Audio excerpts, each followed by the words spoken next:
تخيل كده لما تكون واقف قدام افخم فندق في البلد كلها، مكان محجوز بمبلغ خيالي ومرعب بس علشان الهانم المقدسه تتباهى قدام اصحابها وتعيش اللحظه. لكن الصدمه والذل فينا ان الهانم دي بكل برود امرتني اقف بره القاعه، قالت لي خليك هنا احرس المدخل كاني بواب او فرد امن مشغلها عنده. طبعا في اللحظه ديت الدم غلى في عروقي، طلعت تليفوني ومن غير تفكير كلمت الاداره العليا للفندق وقلت لهم بلهجه قاطعه انا مش دافع مليم واحد من المصاريف ديت كلها، الغوا كل حاجه. المدير من كتر الصدمه كان هيوقع التليفون من ايده، اصل كل اللي في مدينه جونج تشونج عارفين ان انا دلدول المدينه كلها، حتى اللي جونج هنا كان لازم يرفع الرايه البيضاء قدام تفاني الاسطور في حب الهانم ديت.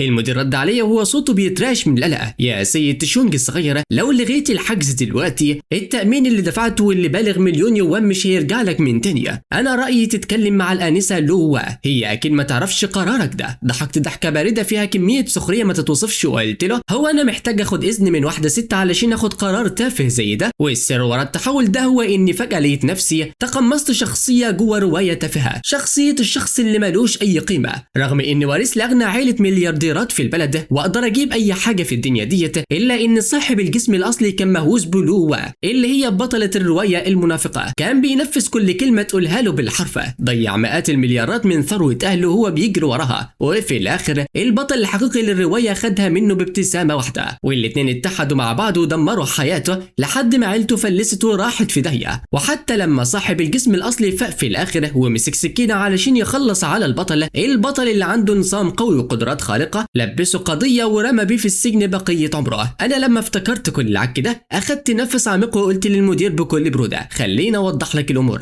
حفله لم الشمل دي اللي منظماها هي لوا، لو عاوز فلوسه روح اطلبها من لوا. وقفلت السكه ومن غير ما ابص للمدير بصه واحده لفت ظهري ومشيت.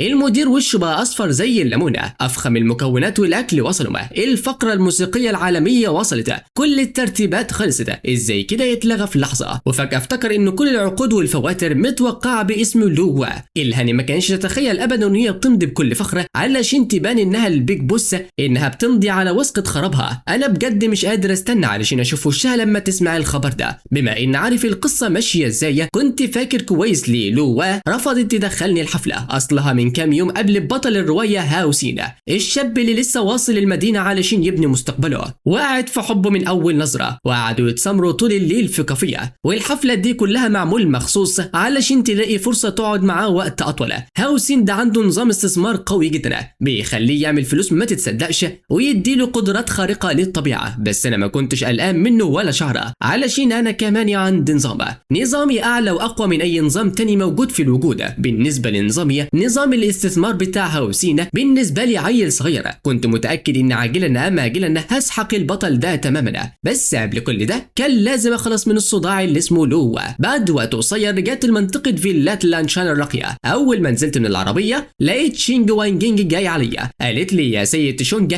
مش المفروض كنت مع الانسه لوا في حفله اصحابها؟ رجعت بدري ليا. انا اول ما شفتها عيني نورت وضربات قلبي كانت هتقف، ما كانش غريب ان بطل الروايه هاوسينا يبقى مهووس بيها بعدين في القصه، رغم انه في الاخر فشل انه يمتلك قلبها. صاحب الجسم الاصلي كان اعمى فعلا لما تجاهل ست بالجمال والروعه ديته. ابتسمت بلا مبالاه وقلت لها الحفله التافهه دي ما كانش تستاهل ان احضرها. المهم حاله والدي ايه دلوقتي؟ شين واينج اتصدمت اكتر، اصل في الماضي ما كانش بيسال عنه خالص، بالعكس صاحب الجسم الاصلي كان بيتمنى يموت بسرعه علشان يورث كل الفلوس اللي هيضيعها على الست اللي هو. نزلت راسها بحزن وقالت حالته مش كويسه، غالبا مش هيكمل الليله ديت.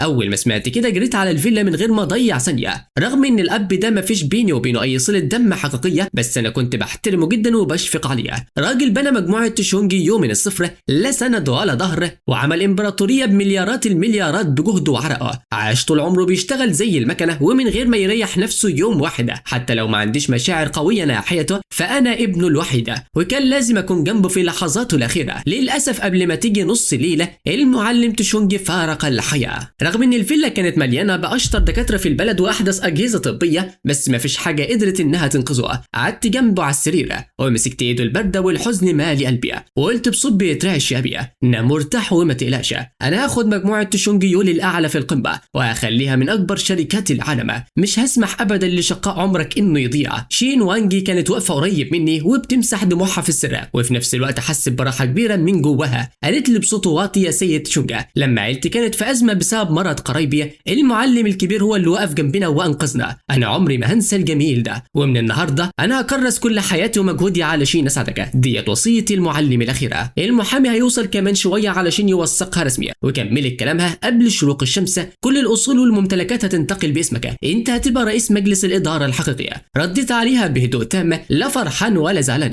خلصي كل الاجراءات بالطريقه اللي تشوفيها صح. انا كنت واثق في شين وانج ثقه عمياء، مش بس علشان هي شاطره بشكل مش طبيعي، لكن علشان ولائها المطلقه. في احداث الروايه الاصليه مهما بطل الروايه حاول يغريها بالفلوس او السلطه، عمرها ما خانت عائله تشونجا. حتى لو اتعرضت للتهديد والرشاويه فضلت انها تسيب المدينه على انها تطعن عائله تشونج في ظهرها. وفي الوقت ده بقى وفي حديقه السماء بفندق ترايم فون الضخمه، كانت لو قاعده وخدودها محمريه من كتر الشرب، وعينها مش مفارقه الراجل اللي اسمه هاوسينا. اصحابها اللي حواليها كانوا سكرانين وعمالين يوزعوا عليها مجاملات يمين وشمال. واحد منهم ضحك وقال: دي محظوظه بجد، هتتجوز ملياردير صغير. مين فينا يحلم بكل ده؟ ده حجز الفندق كله لينا، الحفله دي ما تفرقش عن حفلات المشاهير. وواحد تاني كمل: من بين كل دفعتنا لو هي الانجح، مفيش حد يقدر يتقارن بيها دلوقتي. كانت بتسمع الكلام ده وهي مبتسمه ابتسامه عريضه، والغرور كان هياكلها. ايام الكليه ابوها كان مجرد مقاول بناء عاديه وما كانش غني زي دلوقتي، لكن النهارده هي اخيرا اتنضفت وبانت قدام الكل، وده شبع كبريائها جدا. رسمت وش الكسوف وقالت: ما تصدقوش الاشاعات وخلص،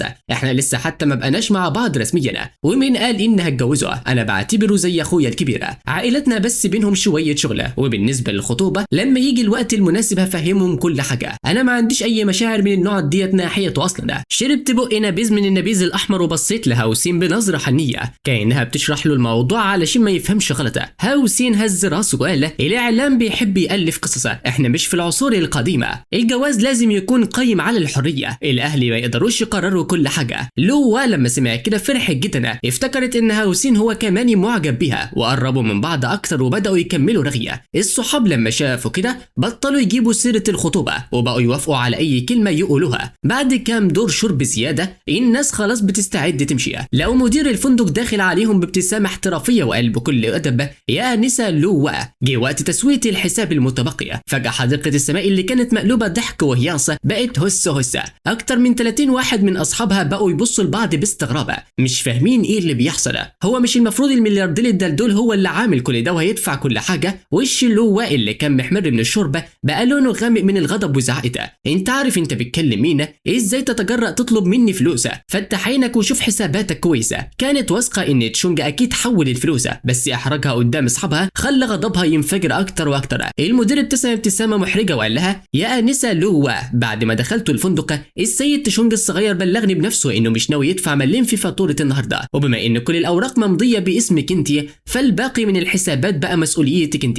قالت له: انت بتقول ايه؟ تعابير وش لو اتغيرت في ثانيه، كانت فاكره انها سمعت غلط، والصحاب اللي حواليها بقوا مصدومين ومش قادرين ينطقوا بكلمه. الفاتوره دي داخله في كذا مليون يوان، لو قسموها عليهم كل واحد هيدفع حوالي مليون، ومعظمهم عائلات عاديه وما يقدروش يدفعوا مبلغ زي ده خالص. بداوا واحد ورا التاني يتسحبوا لورا بيفكروا ازاي يهربوا قبل ما يتدبسوا في الكارثه ديت. حتى اقرب اصحاب لو ما عادوش ريلاكس خالص زي الاول. بعد ما وقفت متجمده مكانها لو اخيرا فقت. تشونج بيتجرأ ما يدفعش، هو اتجنن ولا ايه؟ مين اللي اداله الشجاعه يعمل كده؟ انا مش مصدقه انه بقى اناني كده فجاه. هو فاكر ان خايفه منه ومش هكلمه تانية؟ هي كانت متعوده ان الكل بيدلعها من صغرها وعمرها ما اتحطت في موقف زي ده قبل كده. وهي في قمه غضبها اتصلت بيا، اول ما فتحت الخط صرخت فيا: مين اللي قالك ما تدفعش حساب الفندق؟ قلت لها ده مبلغ تافه وانت عامله عليه مشكله. قالت له: انت ما عندكش دم؟ لو ما دفعتش على طول اياك تفكر انك تكلمني تاني في حياتك. ومن غير ما تستنى رد قفلت السكه بكل ثقه.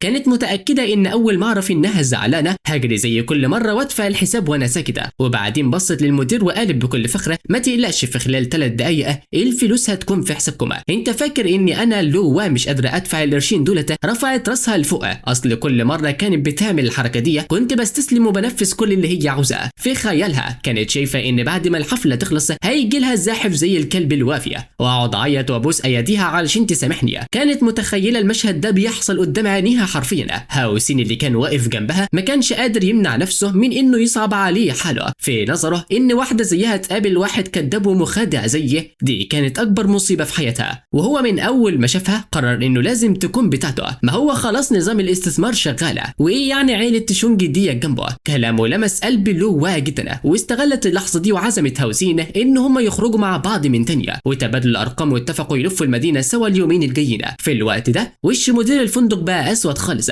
اصل ال3 دقايق خلصوا وال10 دقايق خلصوا كمان، والحساب لسه ما وصلش فيه حاجه. دلوقتي الكل فهم اني ما كنتش بهزر المره دي كده. الهمس بدا يعلى في المكان. السيد تشونج الصغير غضبنا كلنا، دي اول مره يرفض طلب لخطيبته. ابوس ايديكم ما تدخلونيش في الحكايه دي، انا ما اقدرش ادفع المبلغ ده، ولو كنت اعرف ان ده هيحصل ما كنتش جيت من الاساس. لو بعتوني كل مش هجيب مليون يوان اصلا. لو وا اللي بتتحسس من اي كلمه بتتقال عليها سمعت كل الهمس ده، ووشها بقى يقلب الوانه، مره ابيض ومره احمر، بس علشان هاوسين واقف جنبها ضغطت على نفسها علشان تبان هاديه، وقالت بصوت عاليه مين قال اني مش قادره ادفع، استنوا ثانيه هعمل تليفونه. راحت على جنبه وكلمت ابوها على طول. اول ما فتح الخط قالت له بلهجه امره ابويا حول لي 30 مليون يوان على حسابي دلوقتي، وما تسالش بتوع ايه. ابوها بدا يتكلم وهي بترد عليه ببرود، تشونج ده انا ما عدتش اعرفه، المعلم الكبير تشونج مات وانا ماليه، هو انا لازم احضر جنازته يعني؟ خلاص بقى بطل كلام، انا مشغوله اليومين دولت. وعيله لو كانت عامله قرشين حلوين السنتين اللي فاتوا بفضل مجموعه تشونج يو، واصولهم عدت المليار يوان، وفعلا ما فيش وقت وال30 مليون اتحولوا لحساب لو. واخيرا والشاهده وبدات تتنفس من تانية، بس لما لفت ظهرها اكتشفت ان القاعه فاضيه، كل اصحابها وحتى اقرب الناس ليها اتسحبوا وهربوا واحد ورا الثانيه. في اللحظه دي حطت كل اللوم عليا، وحلفت في سرها انها مش هتكلمني تاني ابدا الا لو دفعت ثمن غالي جدا علشان ارضيها. وفي نفس اللحظه دي جوه صاله الاستقبال في فيلا لانشانا كانت في مجموعه من اهم الشخصيات السياسيه ورجال الاعمال في البلد، كلهم واقفين باصين لي بنظرات غريبه ومستغربين جدا من اللي بيحصل. انا لسه ماسك الموبايل في ايدي، المكالمه اتقفلت، بس الغضب المكتوم كان بيحرق في عيني من جوه. صوت ليو يو المتكبر كان لسه بيرن في القاعه كلها، الكل سمعها وهي بتأمرني وبتتشرط عليا قدام كبار الضيوف من غير ما تسيب لي ذره كرامه واحده. الناس بدات تتهمس، واحد قال الخطيبه دي بجد مش طبيعيه مفيش اي عقل، واحد تاني هز راسه باسف وقال ده المعلم العجوز تشون لسه ميته وهي حتى ما سالتش عليه، اول حاجه عملتها انها تطلب فلوس ولا حتى اديته فرصه يتكلم. والشي تالت برطم بصوت عالي وقال لو عندي واحده زي ديت كنت ادبتها وعلمتها الاصول بالعافيه. وبدات الاسئله تتزايد اكتر واكتر، هو تشونج حب واحده زي ديت ازاي؟ هل فعلا تستاهل كل ده؟ لكن وسط كل الكلام اللي بيتقال كان في راجل اعمال عجوز بيبتسم ابتسامه خفيفه وقال بتمكن انا شايف ان اللي بيحصل ده حاجه كويسه، احيانا الانسان مش بيكبر ولا بيتغير الا لما يوصل للقاع، لو الشاب ده اتغير بالفعل يبقى مجموعه تشونج مش هيكون عليها اي خوف. ورغم ان اصبات الناس هما بيقولوا الاناشيد بتاعه الجنازه كانت عاليه ومغطيه المكان، الا ان كنت قادر افهم هما بيقولوا ايه من نظرات عينيهم وتعابير وشهم، وفجاه ومن غير مقدمات طلع صوت ورن في وداني. السيستم تم رصد ان خطيبه المضيف دخلت في علاقه قريبه مع البطل، قدامك دلوقتي 3 اختيارات. في لحظتها عيني لمعت، السيستم ده بجد فاهم انا محتاج ايه بالظبط، ومن غير اي تردد اخترت الخيار الثالث، قطع كل العلاقه مع ليو يو نهائيا وتدمير عائله ليو بالكامله. اصلا انا كنت ناوي اعمل كده حتى من غير اقتراحات السيستم، انا بس كنت مستني الحاجه المثاليه لان عارف القصه الاصليه وماشي ورا تفاصيلها. ليو يو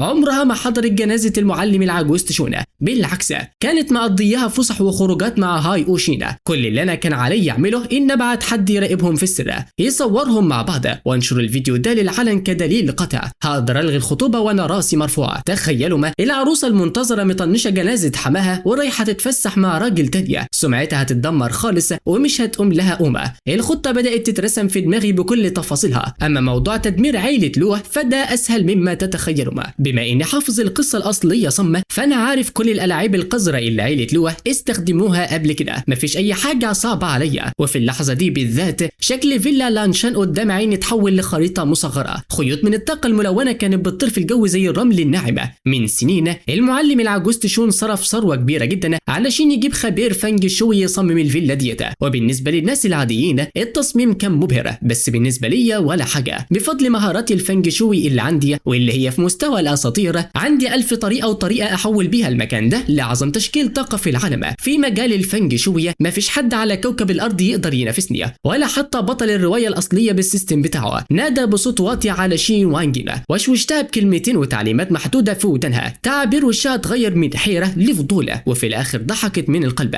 وهي بتهز راسها بالموافقه على كل كلمه انا قلتها. وبعد شويه صغيرين وصل اهل يو يو لدار الجنازه. اول ما شين وانجو شافتهم وشها قلبوا بقى زي البارده، لان الاثنين ما كانوش قادرين يداروا الابتسامه على وشوشهم. اللي يشوفهم يقول دول جايين فرحه مش جنازة، وقبل ما يدخلوا القاعة حتى كانوا محاوطين برجال أعمال بيطبلوا لهم. من كام سنة بس الناس دي ما كانتش بتعبر عيلة ليو أصلا، لكن من ساعة ما بنتهم بدأت تخرج معايا كل حاجة اتغيرت، داخلين وماشيين بمنتهى الغرور والتعالي. أهل ليو كانوا بيكتفوا بهز راسهم للناس من غير حتى ما يتنازلوا ويتكلموا بقى. دخلوا القاعة بتاعة العزاء علشان يحطوا البخور، مثلوا إن هم بيواسوني لثواني، وفجأة أم ليو قالت بكل بساطة: مشروع المنطقة التجارية ده اتأخر كتير، فضي نفسك وخلص الموضوع ده بسرعة. أول ما قالت الكلمة ديت الموزعين اللي كانوا مستنيين يشتغلوا مع عائلة تشونج اتضايقوا جدا، لأن أسعار عائلة ليو كانت أغلى من السوق وخامتهم كانت أردأ ما يمكن. لكن بسبب هوسي القديم باليو يو مجموعة تشونج كانت بتديهم المشاريع الكبيرة مرة ورا التانية. كانت ليو يو بتقول كلمة ومجموعة تشونج تدي الفلوس لعائلتها على طبق من ذهب. كل اللي واقفين كانوا متأكدين إن مشروع المنطقة التجارية هيروح لعائلة ليو كالعادة، بس المرة دي أنا حتى ما كلفتش نفسي أرفع راسي أبص لهم،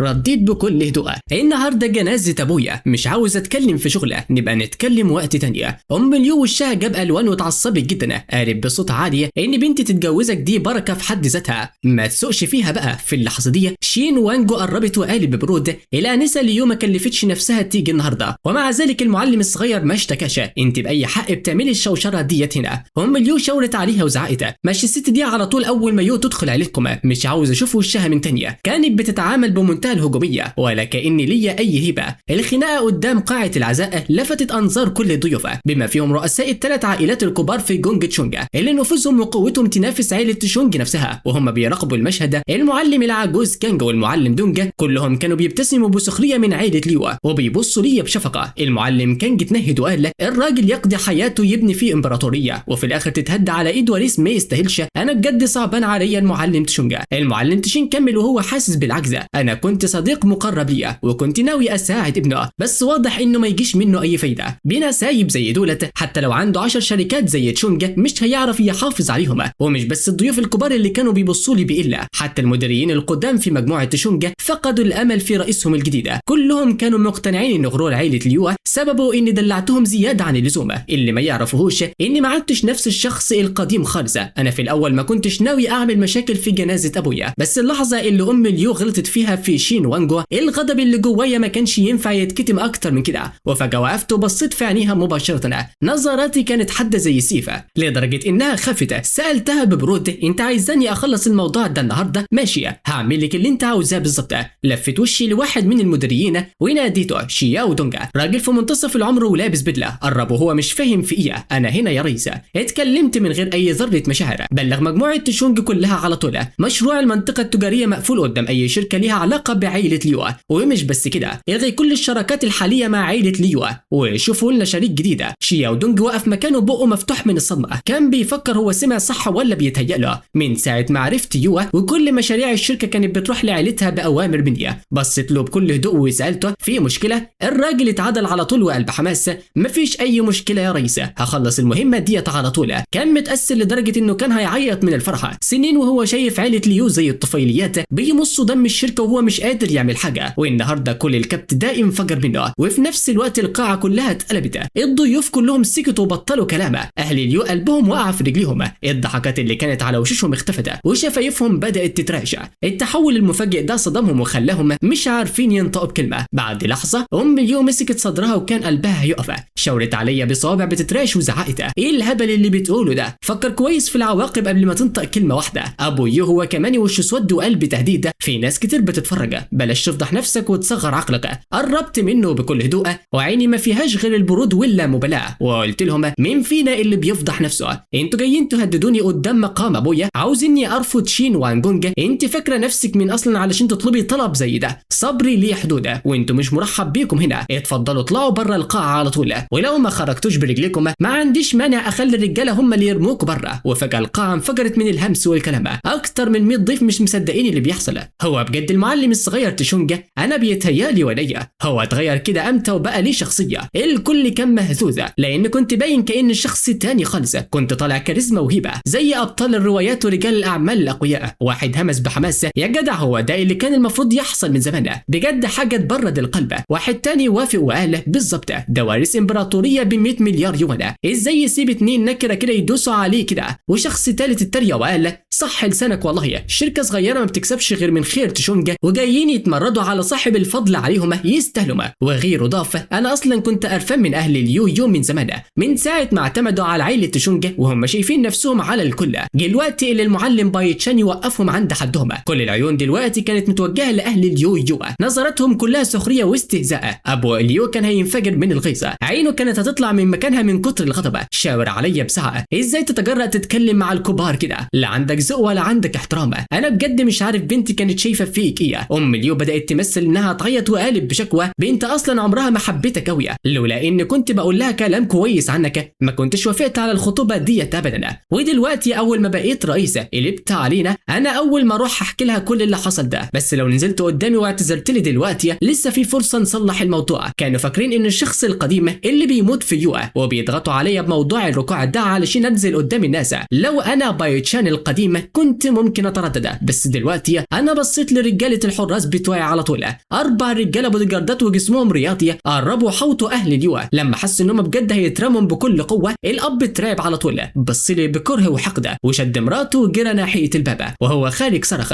ماشي يا باي تشان، اياك اشوفك جاي بتتحايل على يو علشان تسامحك، الموضوع ده مش هيعدي بالسهوله. وخرجوا هم موطيين راسهم من الذل والفضيحه. لفيت وشي للضيوف بابتسامه واعتذرت وقلت انا اسف جدا ان اضطريتكم تشوفوا المشهد المحرج ده. المعلم العجوز تشين ضحك ضحكه صافيه من قلبه وقال الشباب بجد بيبهروني، تصدق كنت مستني اللحظه اللي ترفض فيها شين وان جونج علشان اخدها انا واعينها عندي على طول. ده كان كلام الماستر تشين وهو بيضحك ومنبهر باللي حصل. انا ضحكت ورديت عليه بكل الثقه وقلت له يا عم تشين شيل الفكره دي من دماغك خالص واستعوض ربنا، طول ما انا موجود مش هتاخد الفرصه ديت ابدا ولا هتقدر تخطفها مني. وفي اللحظه دي كانت شين وانجو واقفه قريبه مننا، كانت حاسه بمشاعر متلخبطه، مشاعر صعبه تتوصف بالكلام. انا واقف في وش عائله لو كلها وقطعت علاقتي بيهم علشانها هي واحميها هي. حسيت في اللحظه ديت ان كل ذره ولاء وكل مجهود وتعب قدمته لعائله تشانج اخيرا ما رجعش ببلاش وطلع في محله. وفي نفس الوقت الخبر انتشر في جيونج تشونج كلها زي النار في الهشيمه. الكل عارف ان مجموعه تشانج جونج قطعت علاقتها وتعاونها مع عائله ليو رسميا. الموردين والصناع وشركات البيزنس اللي مالهمش عدد ما كدبوش الخبر على طول، بداوا يضربوا تليفونات لعائله لو ويطالبوهم يدفعوا الفلوس اللي عليهم. اصل الشركات الكبيره اللي زي دي نادرا ما بتسيب فلوس عند ناس تانية كتيره، لان اغلب الدفعات ما بتدفعش غير بعد ما المشاريع تخلص خالص. والنتيجه ان عائله ليو كان عليهم مبلغ كبير جدا ومستوردين فلوس من الموردين. ودلوقتي بعد ما مجموعه تشان يو نفضت ايديها منهم وقطعت عنهم الميه والكهرباء، كل الناس خافوا وبداوا يترعشوا ان عائله ليو تنهار في اي لحظه وما تعرفش تسد ديونها. الديانين جروا على باب بيتهم وهم بيطالبوا بفلوسهم بقلب جامده. ابو لو فضل باصص للتليفون اللي ما بطلش رن، وشه بدا يقلب الوان وتعابيره بقت غريبه. لاول مره في حياته يحس بالرعب بجد وبالخطر اللي بيحاصر بيته.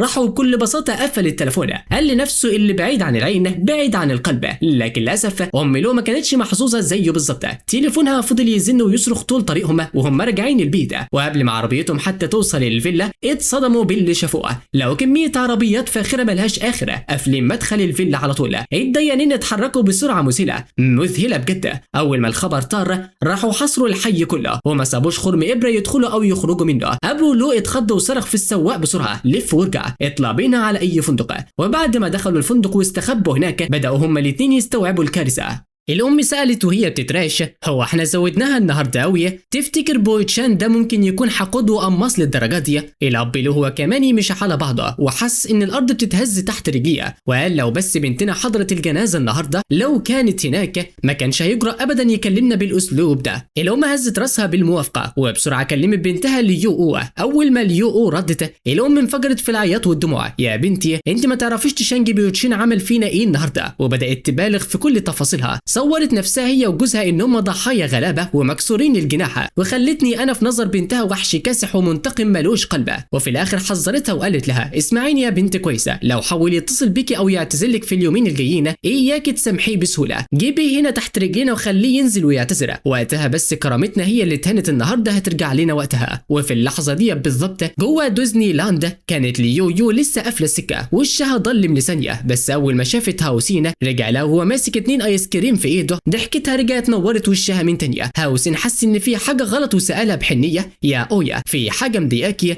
هي هزت راسها بسرعه وقالت: مفيش حاجه، ده مجرد موضوع بسيط ومقدور عليه. هاوسين ابتسم وقال لها: لو واجهك اي مشكله قولي لي، بس انا قدرتي اكبر بكتير مما تتخيلي. ليو ابتسمت بدلع وقالت: انت بجد مدهش يا هاوسين، بكره لازم نروح يوم مع بعض. وفضلوا هما الاثنين ماشيين جنب بعض في مدينه الملاهي وهم قاعدين في قمه السعاده. وخلال خروجهم هاوسين قعد يلمح لها ان عيله تشين القويه وعيله جانج تشونج نفسهم مدينين ليه بجميل كبير، يعني لو مفيش داعي تقلق من اي حاجه في الدنيا دي طول ما هو معاها. بس اللي محدش فيهم خد باله منه ان الكاميرات اللي مستخبيه كانت محاصراهم من كل اتجاه، كانت بتصور كل لحظه وكل لقطه حب ودلع بينهم في صمت تابع. وتاني يوم الصبح تابوت الماستر تشانج الكبير كان بيتنقل لمدينه يوسان في الضواحي الجبليه، ويوسان دي منطقه مشهوره جدا وتاريخيه، واي حد بيزور المدينه ديت لازم يعدي عليها. انك تملك مقبره او حته ارض في مكان فخم زي ده مش محتاج بس فلوسه، ده محتاج نفوذ وعائلات تقيله جدا بتهز الارض، ولكن في الاخر انت كده هتروح للتراب. ولحسن الحظ الماستر تشانج كان شاري المكان ده من سنين طويله ومأمن نفسه. وقف فوق قمه الجبل وفجاه ظهر وميض خفيف في عيني. خيوط وطاقه الفاي جينج في جبال يوسان كلها بدات تظهر قدامي زي خيوط منوره وممتده في كل حته. وبعد ما جبت كل حاجه بدقه اكتشفت ان مكان المقبر اللي اختاروه ده اي كلام، مكان عادي جدا وما يجيش حاجه جنب الاماكن الاسطوريه اللي في الجبل. وانا عارف ان مقبره العيله ديت هي اللي بتحدد مستقبل الاجيال اللي جايه، يعني الموضوع ما فيهوش هزار وما ينفعش يعدي بالسهله. كشرت شويه وبصيت لشينج وانجينج وسالتها مين اللي اختار المكان ده. ردت عليه بمنتهى الصراحه وقالت له: عيله دونج هم اللي ساعدوا في الترتيبات، وجابوا خبير فينج شوي اسمه هاوسين هو اللي اختار المكان. وسالتني وهي مستغربه: يا فندم هو في مشكله في المكان؟ هاوسين عيني برقت بضوء بارده، ما كنتش متوقع ان البطل بتاعنا يلحق يعمل علاقات مع عيله تشين بالسرعه ديت علشان يثبت رجليه في عيله جونج تشينج. هاوسين استخدم كل طاقته وهو بيختار المكان ده، لكن لحسن حظه من وجهه نظري انا فهمه للفاي شينج لسه ضعيف ومبتدئ قوي. فقلت بكل هدوء: المكان ده عادي وصرف فلوس كتيره عليه كالرمي في الارض، المفروض اللي ما عندوش علم كفايه ما يتكلمش ويضلل الناس. بلغ المستر تشين انه واثق في الشخص الغلط وان الافضل له يبعد عن هاوسين ده خالص في المستقبل، وقولي للكل يوقفوا الشغل على طول، انا محتاج وقت علشان اختار مكان احسن بكتير. وما تقلقيش الجنازه مش هتتاخر. ومن خلال عيني لمحت مكان معين في اعماق جبل يوسان نوره خفيف جدا، طاقه غامقه كانت متجمعه هناك وبدات تاخد شكل كيلين صغيره، اي مخلوق اسطوري. بمجموعه تعديلات بسيطه المكان ده ممكن يتحول لتشكيل فاي شينج اسطوريه يقدر يجمع الطاقه من كل شبر في الارض. شين وانج وقفت مكانها مصدومه ومبلمه وهي بصاليه، هي كانت فاكره ان الشاب اللي قدامها ده طول عمره فاشل ومستهتر. هل كان بيذاكر فاي شينج في السر طول الوقت ده؟ بقالها 5 سنين شغاله مع عيله تشينج، ومن اول يوم شافتني فيها ما كانتش بتشوف غير تشانج بويتشين الاصلي وهو بيضيع يومه في السهر واللعب بره. كانت دايما بتبص لي بنظره قليله وبتحتقر تصرفاتي، بس دلوقتي استوعبت ان حكمها كان سطحي جدا. من ساعه ما اتغيرت فجاه من يومين كل حاجه فيا بقت مختلفه، بدل ما كنت شاب فاشل وبتاع نسوان بقيت ابان زي واحد كان مخبي ذكائه وقدراته عن الكل ومستني اللحظه المناسبه. شين وانجو ما سالتش اسئله تانية ولا حتى اعترضت على قراري بتغيير مكان الدفن، دي شؤون خاصه بعيله تشينج. وحتى لو قررت ادفن الماستر تشينج في اي حته تانية هي كمديره للبيت مش من حقها انها تتدخل. مشيت لحد المكان اللي طاقه الكيم متجمعه فيه وامرت الكل يهدوا اي عوائق في السكه، وطلبت من شين تتصل بصاحب الارض وتشتريها على طول. وبعد ما كل حاجه جهزت بدات بنفسي اعدل في تشكيل الفين شونج، وفي اقل من نص يوم بدات احس بالطاقه وهي بتتجمع في دمي وبتقوى مع كل ثانيه. وفي الوقت ده اهل اليو او كانوا خلاص فقدوا اعصابهم خالص، بقالهم كذا ليله مش عارفين يناموا. الناس اللي عليهم ديون عرفوا اماكنهم اللي مستخبيين فيها وبقى يهربوا من فندق لفندق زي المطاردين. الام حست انها كبرت 10 سنين في كام يوم بس، كل ما تفكر ان هم خسروا دعم مجموعه تشانجيوا وان مفيش حد بيساندهم دلوقتي وتفتكر الديون اللي بالمليارات اللي هتهد العيله كلها فوق دماغهم كانت بتموت من الرعب. الاب ما كانش قادر يقعد على بعضه، كان حاسس ان في مسامير بتشكشكه من كل جسمه. الهدوء اللي كان عندهم في الاول اتبخر وحل مكانه رعب مالوش اخره. دلوقتي بس فهموا ان قطع العلاقه مع تشانجيوا كارثه مستحيل عيلتهم تعيش بيها. السنين اللي فاتت كانوا بيستغلوا نفوسهم علشان يعملوا عقود مضروبه ويخالفوا الاتفاقيات وينبهوا في خير الشركه، ولو كل ده اتفتح واتحقق فيها هيقضوا بقيه عمرهم ورا القضبان. ما كانوش يتخيلوا ابدا انها تكون بالقسوه ديت. ووصل الامور للنقطه ديت الام ما قدرتش تستحمل اكتر وطلبت له يو وهي بتغلي. اول ما السكه اتفتحت انفجرت فيها: ياللي ما عندكيش دم لسه ما رجعتيش البيت، بيتنا بيتهدى. لو بوتشان ما دورش عليكي انت ليه ما رحتلوش؟ ايه مش قادره تدوسي على كرامتك؟ والمفروض انا وابوكي اللي ندوس بالجزمه على كرامتنا؟ ماشي حتى انت كمان بقيتي عاوزه تشيلينا، وقفلت السكه في وشها. الام كانت عليها هتطلع نار وهي بتبص للتليفون اللي اتقفل، ومع زياده الاخبار ان عيله لو خلاص ما بقتش ليهم ظهر، كل اللي كان ليهم بزنس معاهم هربوا، والاعداء استغلوا الفرصه وخطفوا زباينهم ومشاريعهم. الديانين كانوا قلبين جونج تشون كلها حته حته بيدوروا عليهم، بقوا مطاردين اكتر من المجرمين الهاربين. وبعد ما خلصت كل ترتيبات جنازه ابويا وصلت اخيرا لمقال رئيسه مجموعه شانجيوا، واول حاجه عملتها اصدرت امر لكل المديرين التنفيذيين والمدير الكبير يحضروا اجتماع طارئ على طول. كانت القاعه مليانه والكل واقف على شعره، الكل كان عارف ان رئيس مجلس اداره جديده يعني تغييرات جذريه وممكن حد يطرد. اخر واحد دخل كان هو زوا المساهم الثاني في الشركه، راجل بكرش في منتصف العمر، مكانته في الملكيه بتيجي بعد على طول. زمان كان هو وابويا بيبنوا الشركه دي مع بعض طوبه طوبه، يعني بالاقدميه المفروض اقول له يا عم هو، بس انا عارف الحقيقه في الاول كان بيشتغل بجد، بس لما الشركه كبرت وبقت هي الكل في الكل الطمع عمى، بقى يستغل سلطته علشان يسرق فلوس الشركه ويحطها في جيبه في السر. هو زوا قعد بكل برود وغمض عينه وقال يا بوي تشين اللمه والوش ده كله مش محتاجين يعني كل الهيصه ديت. بصت له بصه واحده من غير ما رد، ولما الكل كمل وقفت وقلت بما ان الكل هنا هبدا اعلن عن قرارات مجموعه شانجيو الجديده بصفه رئيس مجلس الاداره. ومن غير اي سلام ولا مقدمات دخلت في الموضوع على طول. القرار الاول تشين لون من قسم اللوجستان هتبقى الرئيس التنفيذي الجديد، كايا من اللوجستان هيبقى المدير العام لقسم المشاريع، سوليو من قسم التسويق هتبقى المدير العام للشؤون الماليه. كلماتي نزلت زي الرعد في القاعه وهزت الدور الاخير كله. اكتر من 20 مدير نطوا من اماكنهم من كتر الحماس والصدمه، كل واحد من اللي رقتهم دولت كانوا موظفين قدامه مخلصين لابويا لسنين طويله، ناس كان ليهم ولاء اعمى، ولولاهم في الشركه دي ما كنتش وصلت للي انا فيها. بس بعد ما ابويا تعب كلهم اتركنوا على الرفه واتنقلوا لوظائف تافهه في اللوجستان علشان يبقوا مجرد تخيلات مآتة. ودلوقتي ملامحهم كلهم كانت بتقول ان هم مش مصدقين نفسهم من الفرحه، وكلهم في صوت واحد قالوا لي شكرا يا فندم، شكرا يا رئيس مجلس الاداره، يا عيني على الموظفين القدامى. الدموع كانت ماليه عينيهم، واحد فيهم قال بصوت كله وفاء انا هدي الشركه ديت كل اللي املكه، انا ياما استنيت اليوم ده بقالي سنين وسنين. انا بصيت لهم بكل هدوء وهزيت راسي كاني بطمنهم وقلت لهم لو سمحتم اتفضلوا استريحوا اقعدوا.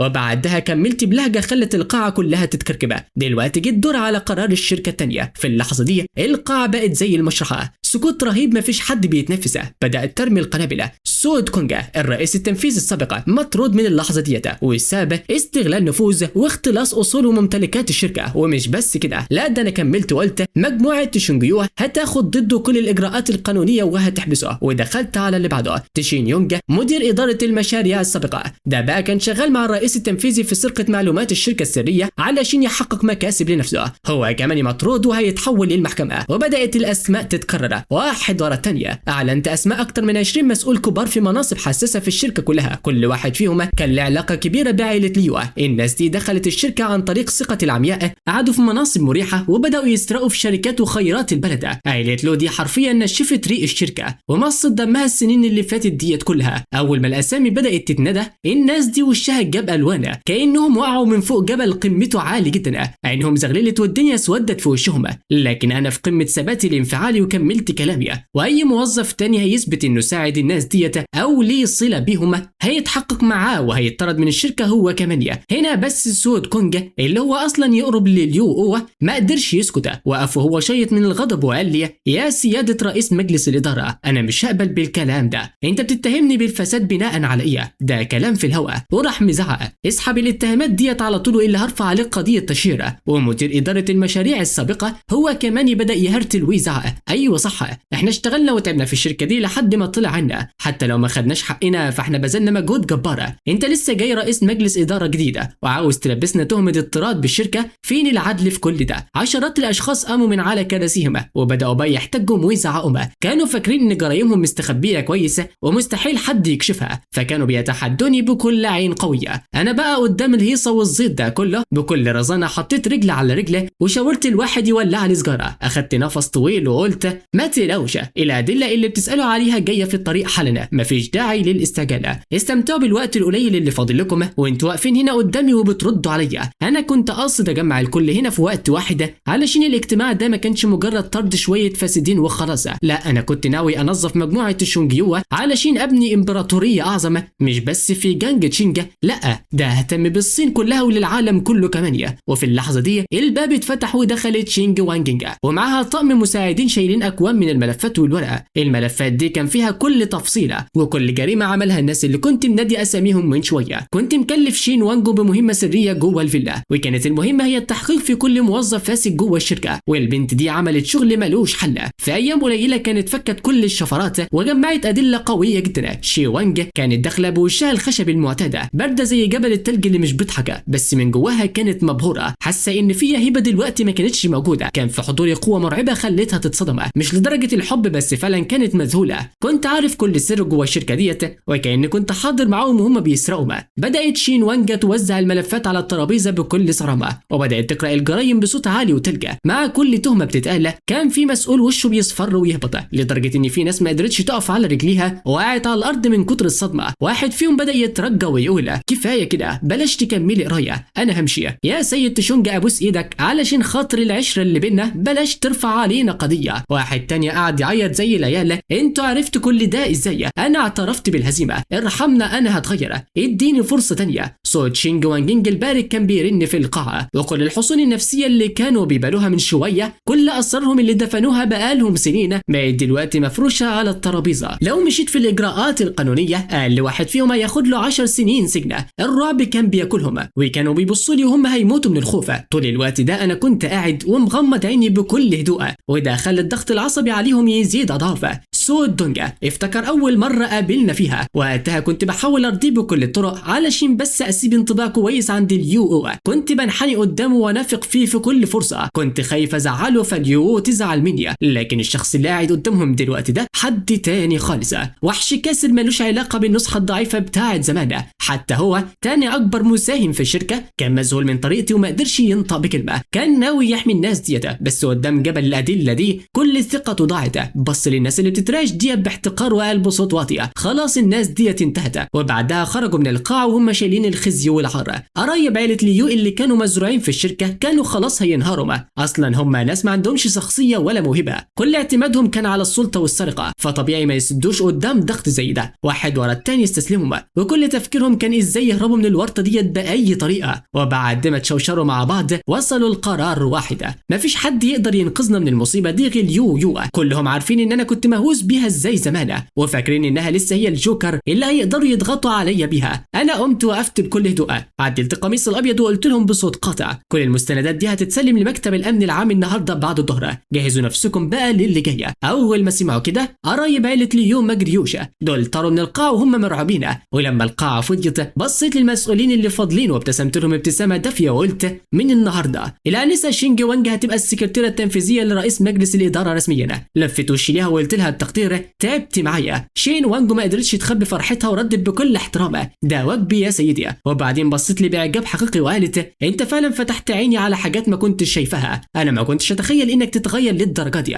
ضحكت ضحكه خفيفه وقلت لها دي لسه البدايه، في مفاجآت تانية كتيره جايه في الطريقه لازم تتعودي على كده. وهزت راسها وقالت بكل ثقه انا مؤمنه بيك يا سيدي. وبعدين كملت انا خلصت المهمه التانية اللي طلبتها مني. ليو وهايتون فعلا كانوا مع بعض اليومين اللي فاتوا، بس الرجاله بتوعنا اكدوا ان ما حصلش بينهم حاجه تتجاوز الحدود. الاتنين كانوا حذرين جدا ومحدش فيهم رضى يكسر الخط الاحمر اللي بينهم. هل الصور ديت كفايه؟ هزت كتافي بلا مبالاه وقلت لها كفايه جدا وزياده. في يوم جنازه ابويا خطيبتي بتختار انها تروح تقضي وقت مع راجل تاني بدل ما تحضر الجنازه، ده لوحده ساب يخليني انهي الخطوبه المهزله ديت على طول. وسبت القاعه ومشيت. وفي الوقت ده سو كونج والباقيين اول ما خرجوا اتجمعوا وبداوا يتناقشوا بهستيريا، وبعد شد وجذب اتفقوا ان اللي عقد العقده دي ديت هو اللي يفكها. ليو هي الوحيده اللي تقدر تنقذهم. التليفونات بدات تنهار على ليو زي المطر، وهي في اللحظه دي كانت قاعده مع هو تسون بيخططوا لمشاريع واستثمار ومزاجهم في العاليه. بس اول ما بدات ترد على المكالمات وشها بدا يقلب ويبقى اوحش واوحش،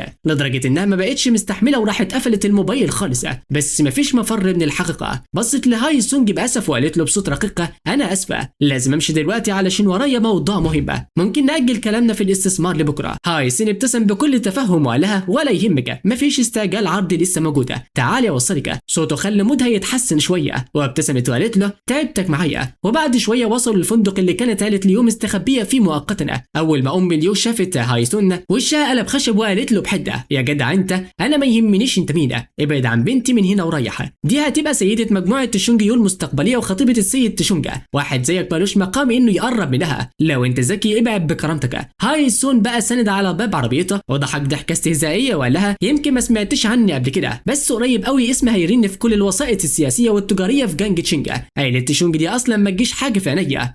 ليو ضحكت بسخريه: حته عيل صغير فاكر انه يقدر يتحدى عيله تشونج؟ بطل كلام فارغ وغور من هنا، انت بتعطلنا وخلاص. هاي سون رسم ابتسامه ثقه على وشه ومسك باب العربيه وقال لها بقوه: الست اللي عيني تقع عليها بتبقى ملكيه، مفيش حد يقدر ياخد ليو مني. قولي عليا مغرور زي ما انت عاوزه، بس قريب هتعرفي يعني ايه نجم صاعد بجد، ويعني ايه تنين مفترس بيعبر النهر. ركب عربيته ودور الموتور، وفجاه تليفونه رن: اهلا يا سيد تشينا. سمع شويه وملامح وشه اسودت: في حد بيقول ان تشكيله الفونج شوي اللي عملتها لعيلتك اي كلام، ما تسمعش الهري ده، التشكيل اللي انا صممته هو احسن حاجه ممكن تتعمل. تمام حاضر هجيلك اكيد. قفل السكه وظهرت على وشه ابتسامه شريره وقال لنفسه: ماشي يا تشونج بانو، الحساب بيجمعنا احنا الاثنين. وفي الفندق كان والد ليو واقف وعينيه بتطلع شراره، بيبص لليو بنظره كلها برود وغضب. الغضب جاب اخره معاه لدرجه انه صرخ فيها وقال لها: هتروحي يعني هتروحي برضاكي او غصب عنك، انت بجد مستنيه لما انا وامك نموت علشان تحس بينا وتتحركي ويهتم ليكي امرنا؟ وفي اللحظه دي صوته كان بيزلزل المكان من الغضب، وجنبه كانت ليو منهاره خالصه، الدموع مغرقه وشها وبتعيط بحرقه ومش قادره تمسك نفسها. اما ليو فكانت واقفه مكانها كانها صاعقه نزلت عليها، مذهوله ومصدومه، عمرها ما تخيلت ان عيله ليو ممكن تقع في ورطه سودا ويأس بالشكل ده. كل اللي فات ده مجرد ايام قليله من ساعه ما بدات اغضب، ومع ذلك كل حاجه انهارت بسرعه البرق.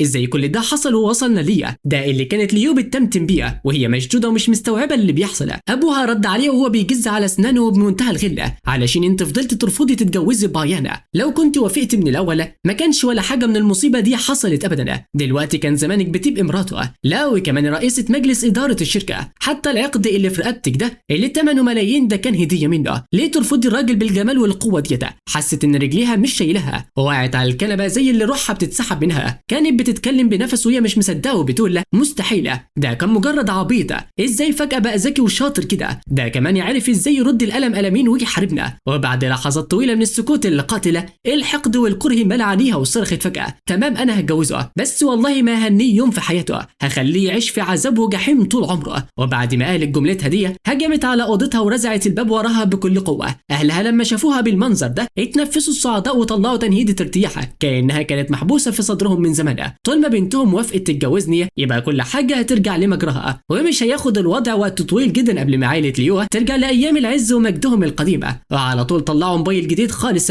وحاولوا يتصلوا بيا من تانية، لكن الغريب في الموضوع ان نبره صوتهم رجعت تاني لنفس التكبر والغرور اللي كانوا دايما بيكلموني بيها. وبعد شويه جالهم خبر جديد، فجروا بسرعه وخبطوا على باب اوضه ليو: يا ليو عامل حفله كبيره وبوفيه مفتوح بكره بالليل، والمفاجاه ان كل الشخصيات المهمه في جانج تشانج معزومين، بس احنا لسه ما جالناش دعوه، كلميه واساليه ايه اللي بيحصل. ليو صرخت فيهم من جوه الاوضه وهي بتغلي: ابن الكلب ده تشونج بايان عمل رقم بلوك وقفل السكه في وشها. وفي الوقت ده بره منطقه لامفيلا العربيات الفاهره كانت مرصوصه ورا بعضها قدام القصر، وفي نص الزحمه دي كان واقف هو زويا والناس محوطاه زي ما النجوم بتحوط القمر بكرشه الكبير اللي كان مخليه ملحوظ ده جدا في وسط الكل. واحد من المساهمين كشر وقال له: ايه اللي بيحصل يا حاج؟ هو واللي جمعتنا كلنا هنا بدري كده؟ باقي المساهمين كانوا قلقانين برضه لانهم سمعوا عن اللي حصل الايام اللي فاتت. السيد الشاب اللي الكل كان بيعتبره مجرد صايع وفاشل وبتاع نسوان فجاه تحول لقائد جبار وقراراته زي السيفه. ضحك ضحكه بارده وقال لهم بكل ثقه: ما تقلقوش يا جماعه، الواد ده انا اللي مربيه على ايدي وعارف من هو صغير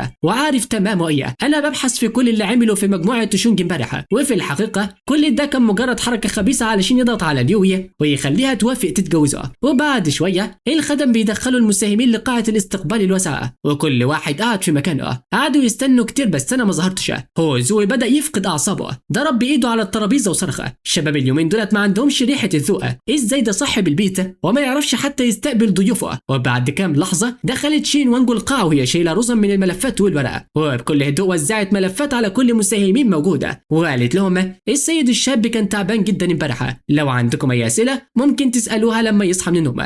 دلوقتي اتفضلوا بصوا بص على الاوراق ديت. اول ما المساهمين فتحوا الملفات ملامح وشهم اتغيرت 180 درجه. هنا بس عرفوا ليه هم اتجمعوا بدري كده في عز الصبح. تشوجونج انا كنت ناوي اشتري كل اسهمهم في مجموعه تشونجيو، وفجاه مفيش ولا واحد فيهم فضل قاعد مستريح. الكل بدا يقرا كل كلمه في العقود بتركيز رهيب، وما عداش وقت طويل لحد ما واحد قام وقف وهو بيزعق. ايه معنى الكلام ده؟ انت فاكر ان الفكه دي كفايه علشان تشتري اسهميه؟ انت فاكرني عبيط ولا ايه؟ وبسرعه الكل وصل لسعر الشراء، واكتشفوا المفاجأة الصادمة. أنا كنت عارض عليهم سعر يا دوب يوصل ل 20% من قيمة الأسهم في السوق. القاعة انفجرت غضب وزعق في ثانية. واحد من المساهمين قال بحدة دي إهانة لكرامتنا، أنا أحرق الأسهم ديت ولا إن أبيعها بالسعر التافه ده. واحد تاني أيده بسرعة، وفجأة كل المساهمين أعلنوا إن هم مش هيبيعوا أبدا. وشه هوزو اسود من الغضب هو كمان، جوه مش قادر يتقبل إن العلاقة بينا اتغيرت بالشكل ده. زمان كنت دايما بقول له يا عم وهو بمنتهى الاحترام والتقدير، لكن دلوقتي أنا كنت بعامله كأن امبراطور بيبص لتحت للرعاة بتاعه. ما قدرش يستحمل اكتر من كده وصرخ باعلى صوته. انا بقترح اننا نعمل اجتماع مساهمين على طول، ونشيل تشونج باي من منصب رئيس مجلس الاداره. ده لسه صغير وما عندوش خبره في الاداره، ومحتاج يتربى ويتدرب اكتر من كده بكتير. اي حد موافق يرفع ايده. وبما انه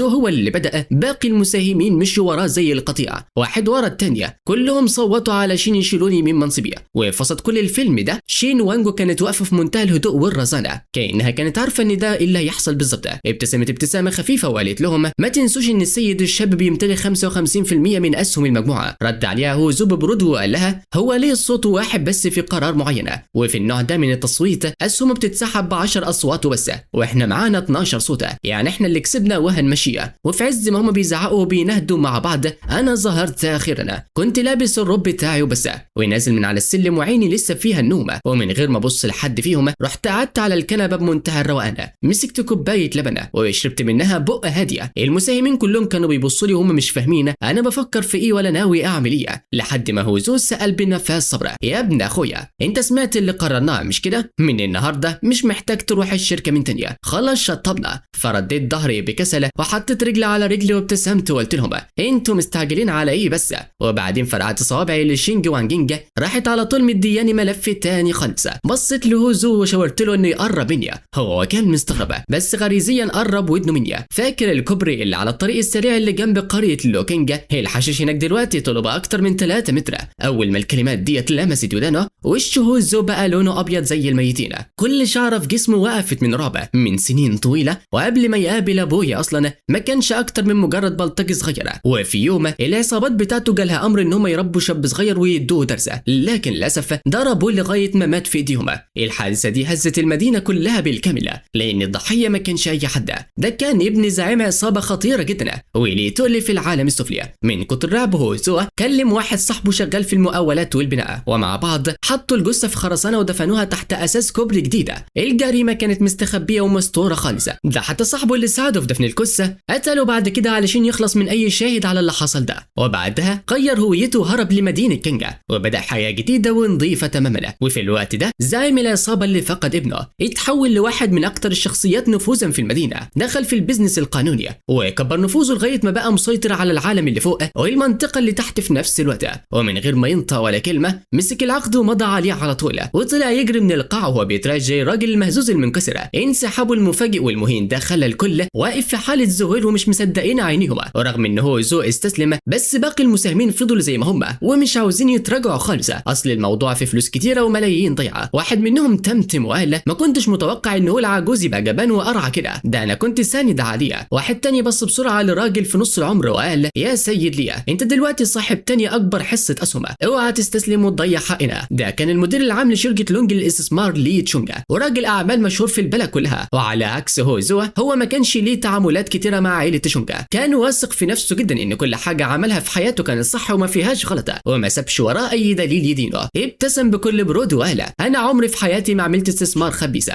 وطبعا مش هبيع اسهمي بالسعر العبيط ده. كلكم اطمنوا معاكم، انا حطيت كوبايه اللبن على الترابيزه بالراحه وفرقعت الصوابع من تانيه. شينج وينج ادت للملف التاني خالص في كل المعلومات القانونيه والقذره بتاعه لي تشونجا. لما لي شاف المنظر ده ضحك باستهزاء وقال: لو عندك حاجه عاوز تقولها قولها قدام الكل، ليه لزوم الحركات والغموض دوته؟ انا ما عنديش اسرار مخبيها. باقي المساهمين ضحكوا هم كمان وقالوا: السيد لي ده من راجل الاعمال المثاليين في البلد كلها، ايه الفضيحه اللي ممكن تكون عنده يعني؟ بصيت في عينه مباشره وقلت له بكل هدوء: من فتره انت اشتريت عربيه BMW مش كده؟ كنت فاكر انك اتضحك عليك واشتريت عربيه عامله حادثه ومتصلحه. الكشاف اللي على الشمال كان مكسور وكان لسه في دم جوه العربيه. انا بقى خليت رجالتي يدوروا ورا صاحب العربيه الاصليه، وطلع اسمه جانجا، وفي ثانيه واحده فقد اعصابه خالص ووشه جاب الوانه. صوابعه غرزت في الكنبه لغايه ما ضوافره ابيضت من كتر الغضب، وصرخ وهو بيتراش: بس خلاص ما تقولش ولا كلمه، انا همضي على طول. قام وقف بسرعه وجرى ناحيتي، وكان ناقص ينزل ويبوس الايادي وهو بيترجى الرحمه، وهمس في ودني: يا رئيس تشونجا، انا اسف اني ما عرفتش قيمتك وقدرتك، ارجوك سامحني على جهلي. مهما حصل الموضوع ده لازم يفضل سله وما يطلعش قدام الناس،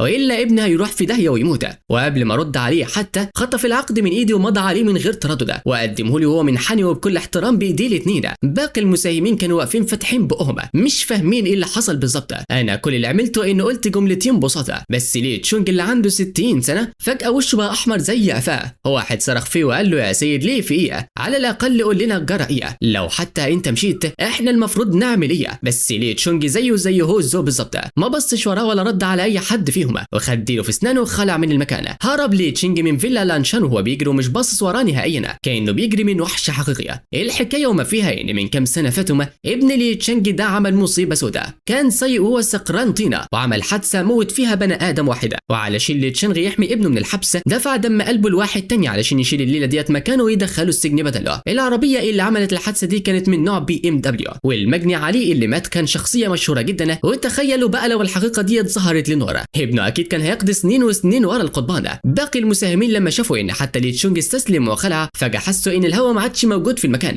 اكبر اتنين كانوا حاطين فيهم امل هوزو وتشانجا، الاتنين انهاروا من غير اي مقدمات تذكر. هنا بصيت في ساعتي، الوقت ده هو المظبوط بالظبط، ورحت مطرقع صوابعي مره تانية في الهواء. بصيت لواحد من المساهمين وجسمه كان ضخم جدا، ابتسمت له ابتسامه خفيفه وقلت له: مبروك، اخيرا بنتك بقت عضو في مجلس المدينه. الراجل اول ما سمع الكلمه دي عينه وسعت من الصدمه واتجمد في ثانيه، ومن غير ولا كلمه زياده راح ماسك القلم وماضي على العقود على طول. وفي اللحظه دي الراجل ده فهم بالظبط ايه اللي مر بيه هوزو ولي تشينجا. الضغط اللي كنت بمارسه عليهم كان فوق طاقه اي بشري عادي. اصل من كام سنه علشان يساعد بنته توصل للمنصب السياسي الكبير ده كان معتمد على بلاوي سودا وطرق مشبوهه ووسائط من تحت لتحت، وكان فاكر ان الاسرار دي ما حدش يعرف عنها. لكن الصدمه اني كنت عارف كل تفصيل فيها. بعد ما الراجل ده مشى الاسهم اللي بقت تحت سيطرتي وصلت ل 85%. كبار المساهمين كلهم استسلموا ورفعوا الرايه البيضاء، واللي فاضلين بقى كل واحد فيهم معاه حوالي 3%. ورغم ان الرقم بيبان صغيره بس ال1% بالشركه بتاعتي قيمته بتوصل لمليارات الدولارات.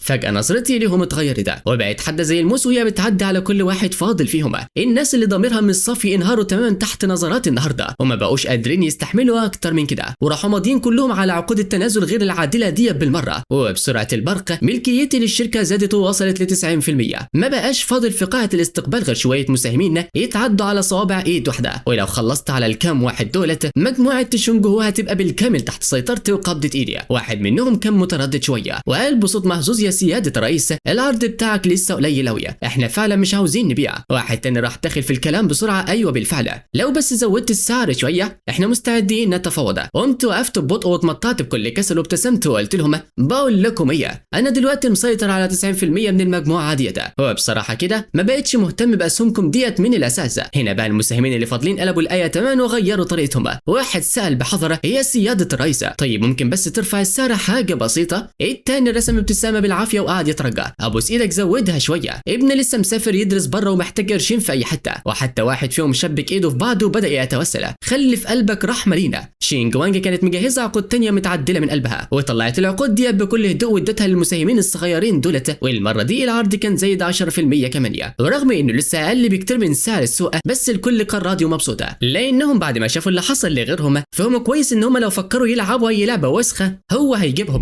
بيحسوهم دي هيكون اخر هم ليهم، وانهم يخرجوا من القاعه ديت سلامه ده في حد ذاته انجاز ليهم. ومن غير ولا كلمه اعتراض كل المساهمين بيمضوا يخرجوا في صمت. دخلت اوضه الاكل بكل بروده وقعدت اكمل فطاري كاني مفيش اي حاجه حصلت. شين وانجو كانت واقفه جنبي وبصلي باعجاب مش قادره تخبيه. انت طلعت ابهر من المعلم الكبير نفسه، وقالت ان حركه اعاده الهيكل الضخم دي في اسهم الشركه كفايه انها تخلي كل المنافسين في جيونج تشونج يترعشوا من الخوف. ورغم كل ده انا كنت قاعد بفطر بكل هدوء وبرود. ده حتى المعلم الكبير لو كان عايش ما كانش هيقدر يفضل بالثبات ده. انا بس ابتسمت وانا باكل لان اصلا عارف السيناريو ده كله هيحصل في ايه، ولو ما كنتش عارف اخلص موضوع صغير زي ده يبقى فعلا ما كانش ليا لازمه. ما وجعتش دماغي في الشرح وسالتها ايه الاخبار، التجهيزات بتاعت حفل بالليل جاهزه؟ هزت راسها وقالت كله تمام وجاهزه. بس يا فندم انت بجد مش هتبعت دعوه لعيله ليو؟ ضحكت ضحكه خفيفه وقلت لها عيله ليو ما يسووش حاجه، خليهم واقفين بره عند المدخل يستنوا ويجي وقت الحفله بالليل. قاعه الاحتفالات كانت مليانه وحوشه، شخصيات مهمه من كل حته، رجال اعمال توالى، سياسيين، مشاهير واصلين ورا بعض، والصحفيين كانوا مستخبيين قريب منهم مستنيين اي لقطه علشان يكتبوا اكبر خبر في الليله ديت. وفجاه وصلت عائله ليو هم لابسين افخم لبس رسمي عندهم، واول ما ظهروا في ناس عرفتهم على طول، وفي ثواني الديانين اللي كانوا مستنيينهم هجموا عليهم وحصروهم من كل اتجاه. واحد صرخ لو جينشيدا احنا بندور عليك بقالنا ايام، هات الفلوس اللي عليك. وديان تاني زعق لو ما رجعتش الفلوس النهارده عائله ليو مش هتخرج من هنا سليمه. بقوا محبوسين ومش عارفين يتحركوا خطوه واحده. تخيل ان في ديانه ما كانش معاهم دعوات اصلا بس جم مخصوص علشان يمسكوا عائله ليو. الاب لو كان بيتزق من هنا لهنا وسط الزحمه وهو بيصرخ فيهم يا جماعه اهدوا، عيلتنا مش هتهرب من ديونها، احنا بس مستنيين المشاريع تخلص، واول ما مجموعه تشونجيو تصرف الدفعات هنسدد للكل. بس ما حدش كان غبي علشان يصدق الكذب ده. بتضحك على مين يا راجل انت؟ الكل عارف ان مجموعه تشونجيو قطعت علاقتها بيكم خالصه، انت بس بتشتري وقت. وديان تاني صرخ بغله لو ما دفعتش النهارده انا هخلص على نفسي هنا. وفي الناحيه التانيه الام ولو كانوا بيتمرمطوا وسط الناس الغضبانه ديت.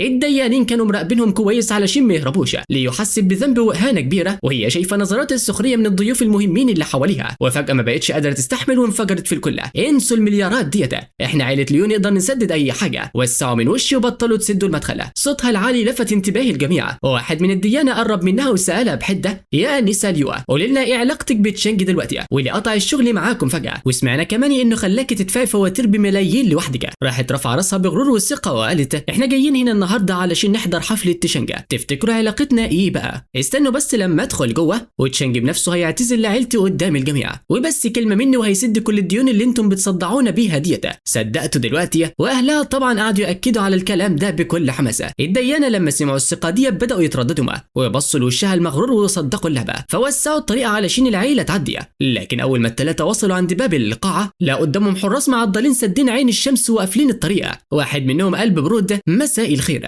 ورونا الدعوه بتاعتكم لو سمحتم. عيله لو لما اتحركوا واتمنعوا لفتوا نظر الكل من تانيه. الاب لو راح مطبطب على كتف واحد من الحراس كانه صاحب المكان وقال له انت اسمك ايه يا ابني؟ هقول لتشنجي رقيقه. طريقته المستفزه دي خلت الحارس يسكت لحظه من الصدمه، وبعدين واحد رد بوش خشبه انا اسفه مفيش دخول من غير دعوه. الرفض الصريح ده خلى وش الاب لو يحمر من الكسوفه، وراح ضاحك ضحكه صفراء وقال احنا نسينا الدعوه. طيب بقول لك ايه، ادخل قول لمديرك تشنجي ان اليوم مستنيه بره وهو هيدخلنا على طول. بس الحارس ما تهزش وقال تانيه مفيش دعوه يبقى مفيش دخول. التاخير ده ضايق الضيوف التانيين اللي واقفين بره مستنيين يدخلوا. واحد زعق بقله صبر لو ما عندكمش دعوات اتفضلوا امشوا من هنا وبطلوا تعطلونا، دي حفله عيله تشونجا مش زريبه اي حد يدخلها. ليويو اللي كانت خلاص جابت اخرها من الاهانات ديت ما بقتش قادره تسكت، رفعت راسها وبصت للحارس بغل وقالت له يا كلاب انتما عارفين انا مين؟ الحارس بص لها ببرود تام ورد عليها اسم مش حاجه الكلب اللي زيك يقدر ينطقها. وش ليو ساعتها اتشنج من الغضب وقالت له طالما عارف انا مين يبقى توسع من قدامي. الحارس كرر جملته بكل بروده مفيش دعوه يبقى مفيش دخول. هنا بقى البنت انفجرت خلاص، عينيها احمرت من كتر الغله. دي اول مره في حياتها حراس امن يقفلوا عليها الطريقه. كانت لسه فاكره ان الحراس دول نفسهم كانوا بيمشوا ورايا زمان وهي بتعمل شوبينج ويوسعوا لها الطريق لمسافه 10 متر علشان تمشي براحتها. لكن النهارده نفس الناس اللي كانت بتبص لهم باحتقار هم اللي منعين مانعينها من الدخول. صرخت فيهم يا اغبياء يا عميانه، انا خطيب التشنجة، انا اللي هحكمكم في المستقبل. ازاي الخدم يتجرأوا يقلوا ادبهم على اسيادهم؟ استنوا بس لما شفت تشنج كلكم هتندموا. صورتها الرقيقه والراقيه اختفت خالص، وشمرت كمامها وقعدت تصرخ باعلى صوتها. الام كمان بدات تصوت وتعمل فضيحه. مفيش عدل خلاص، الخدم بيتمردوا على الاسياده. حفل الجواز بنت المستقبليه ومش عارفين ندخلها. يا ناس تعالوا شوفوا اللي بيحصل، شوفوا الناس اللي جوز بنت بيشغلهم بيتجرأوا يمنعوا عيله سيدهم من الدخول. الثلاثه قعدوا يعملوا دوشه وزيطه على قد ما يقدروا، على امل ان الفضيحه دي تخليني اخرج لهم بنفسي. بس يا خساره انا ما ظهرتش خالص، وهم عمالين يهببوا ايه اللي بيعملوه ده. وصلت مجموعه تانية عند المدخله، كان بيقودهم راجل عجوز لابس بدله تقليديه وماسك عصايه في ايده. ده كان المعلم الكبير تشينا اللي عيلته في نفس قوه ومكانه عيله تشونجا. اول ما اليو شافت الشخص اللي ماشي جنبه عينيها نورت على طول، كل الغل اللي كان جواها اختفى، ورجعت تاني تمثل دور البنت الرقيقه الهاديه. الشخص ده ابتسم لها وقال لها باستغراب ايه الصدفه ديت انت هنا كمان؟ بصت له اليو بكل حب وقالت له فعلا صدفه جميله، انا من ساعه ما رحت البيت امبارح وانا مش قادره ابطل تفكير فيك في يوم من الايام. ولسه هتقول له كلام حب راحت امها كاتمه بقها بسرعه. الشاب ده هو هوسانا. فهم فورا عيله ليو عاوزين ايه. راح لف بوقار للمعلم تشين وقال له يا معلم تشين الناس دول اصحابي، ممكن اتعبك وتدخلهم معانا جوه وهعتبر ده جميل في رقبتي. المعلم تشين كان بيحترم هوسان جدا، وجميل من واحد موهوب زيه كان حاجه جدا سعيده بالنسبه له، وانه يدخل 3 زياده معاهم دي حاجه تافهه بالنسبه له. فابتسم وقال ماشي تعالوا معانا. ومع ذلك الحراس ما خافوش وما رضوش يدخلوهم بقرار منهم. واحد منهم جرى اللي جوه يبلغ باللي بيحصل، وبعد شويه رجع وقال باحترام سياده الرئيس وفاء يقدروا يدخلوا مع المعلم الكبير تشين. لما المعلم تشين سمع كده ابتسم ابتسامه خفيفه، وفهم ان انا مش سهل خالص، لان عدم دعوتي لعيله ليو كانت رساله واضحه. ومع ذلك وافقت تدخلهم علشان خاطر المعلم تشين، يعني انا كنت بوجب معاه وبديله برستيج. وفكر في نفسه وقال حاجه ممتعه قوي اللي بيحصل ده. المجموعه كلها دخلت القاعه الفخمه، ومئات الضيوف المهمين كانوا بيتكلموا بصوت واطي. وبسرعه واحد من الموظفين قرب بكل احترام وقال يا معلم تشين رئيسنا عرف بوصولك، اتفضل معانا علشان اوصلك للاستراحه الخاصه في الدور الثانيه. هز المعلم تشين راسه بص لعيله ليو وقال لهم من هنا وريح انتوا مع نفسكم، اي حاجه تحصل بعد كده ماليش دعوه بيها. وبعدين بص لهوسان وساله انت هتفضل تحت ولا تحب تطلع معايا فوق تقابل الناس اللي ليهم كلمه بجد في البلد؟ هوسان تردد شويه، جزء منه عاوز يفضل مع ليو يقوي علاقتها بيها، بس فرصه انه يقابل حيتان جونج تشونج فرصه ما بتجيش غير مره واحده في العمر. وبعد تفكير اعتذر لليو وقال لها انا اسفه هخلص واجيلك ادور عليك. ليو ابتسمت له قالت له ولا يهمك مفيش مشكله خالص، بس الحقيقه انها كانت ناويه في سرها تروح لبان يون وتحاسبها على اللي حصل كله، وكانت عاوزه تسالها ازاي تجرأت تعملها بالاسلوب ده. وفي الوقت ده هوسين كان ماشي ورا المعلم الكبير تشين وهم طالعين للدور اللي فوق. دخلوا اوضه خاصه، وهناك كان قاعد مجموعه من الرجاله ليهم هيبه في سن متوسط وشيوخ كبار، كان فيهم اعضاء من عيله كينج وعيله دونجا، ومعهم كمان قاده سياسيين ليهم وزنهم. لكن الغريب في الموضوع ان في نص الاوضه دي بالظبط كنت قاعد انا. هوسين قبل اليوم ده كان كل اللي بيسمعوا عني اني وارث غني وخلاص، مغرور طماع شخصيه مهزوزه وما عندهاش اي كفاءه. اول ما الكل قعد المعلم تشين بدا يقدم هوسين للناس اللي في الاوضه بحماس كبيره، قعد يمدح في قدراته اللي ملهاش مثيل. المعلم دونج كمان كان سمع عن هوسين وابدا اعجابه الشديد بيها. وبعد شويه دردشه المعلم تشين ضحك وقال لهوسين ده المعلم دونج رئيس مجموعه دونج للاستثمار، لو احتجت تمويل في اي وقت في المستقبل روح له هو مش هيتاخر عنك. هنا هوسين عينه لمعت من الفرحه لان حياته المهينه لسه في بدايتها، وبالرغم من ان النظام بتاعه بيجيب له فلوس بس الفرصه علشان يعمل ثروات ضخمه لسه كانت محدوده. فكر وقال لنفسه بدل ما اكسب مئات الالاف واحده واحده لو استغليت موردين المستثمرين الكبار دولت هعمل ثروه اسرع بكتير. فعلا حس ان المشوار ده ما طلعش على الفاضي وطلع وراه مصلحه كبيره. المعلم دونج ابتسم بوقار وقال انا بحب الشباب الموهوبين وخصوصا النموذج الشريف اللي زي رئيس مجلس الاداره تشانج بانيونا. انا وقتها اكتفيت بابتسامه خفيفه من غير ولا كلمه، لكن هوسين حس بضيق رهيب لما سمع المقارنه دي بينه وبينه. رغم انه سكت وما اتكلمش بس كان عنده يقين ان الناس التقيله ديت هيعرفوا في الاخر مين فينا اللي عنده الموهبه الحقيقيه. المعلم تشين كمل التقديم وقال وده المعلم كينج علاقاته واصله في كل حته سواء في القانون او حتى في العالم السفلي، لو وقعت في اي مشكله في يوم من الايام روح له هو هيحل لك كل حاجه. وفي الاخر شاور عليا وهو مبتسم وقال وده بقى اصغر رئيس مجلس اداره في تاريخ مجموعه تشونج، هو الوارث الوحيد لعائله تشونج، اكتر شاب كفء في منطقه جانج تشونج كلها. نفوذ وعلاقات مجموعه تشانجيو غنيه عن التعريف، وبما انكم انتوا الاثنين شباب فانا متاكد ان هيكون قدامكم فرصه كتيره تتبادلوا فيها الافكار. هوسين ابتسم بكل عافيه وقال يا رئيس تشانج فرصه سعيده جدا اني قابلتك. انا بصيت له بنظره عاديه ومن غير اهتمام كبيره، دي كانت اول مره اقابل فيها بطل الروايه وجها لوجه. هو ما كانش وسيم لدرجه تخطف العين بس كان عنده كاريزما غريبه وروح بتجري وتجذب الناس ليه بشكل مش طبيعي. بس للاسف ورا الوش السمح ده كان فيه غرور ملوش حدود،